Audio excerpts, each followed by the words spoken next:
हाय दोस्तों, आप सभी का स्वागत है मेरे YouTube चैनल भोजपुरी परिवार में। आप सब कैसे हो? आई होप कि आप सब अच्छे होंगे और स्वस्थ होंगे।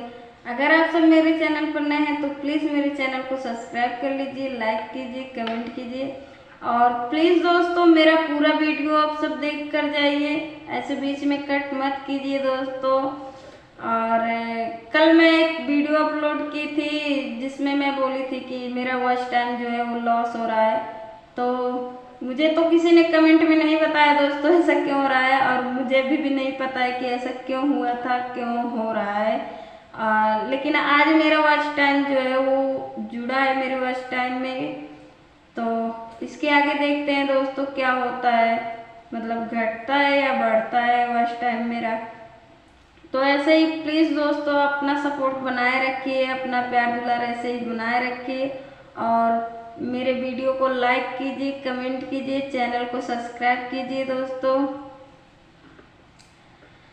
हो छोड़ के जाइबा दिले तोड़ के जाइबा, हाँ छोड़ के जाइबा दिले तोड़ के जाइबा, तोरा बिना राजा हम ता हार जाई नाता दे दे अपना हाथे से जहर, राजा जी खा के मार जाई। हाय दे दे अपना हाथे से जहर, राजा जी खा के मार जाई। करत बानी बिनती राजा तोहसे हाथ जोड़ के, नेहिया तोहार दैले बानी नैना में बटोर के। करतानी बिनती राजा तोहसे हाथ जोड़ के, नेहिया तोहार दैले बानी नैना में बटोर के।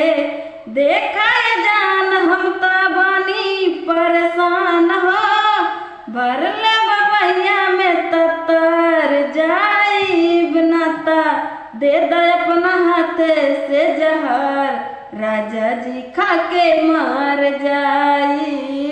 दे दे अपना हाथे से जहर, राजा जी खा के मार जाई। बनना कठोर इतना तरस खा दीवानी पे, कर विश्वास हमरा प्यार के कहानी पे। बनना कठोर इतना तरस खा दीवानी पे, कर विश्वास हमरा प्यार के कहानी पे। उठल बहुक दिल में कैसे कहीं दुख हो, लागत बीमार हम पर जाई बनाता, दे दे अपना हाथे से जहर, राजा जी खा के मार जाई। भाई दे दे अपना हाथे से जहर, राजा जी खा के मार जाई, राजा जी खा के मार जाई।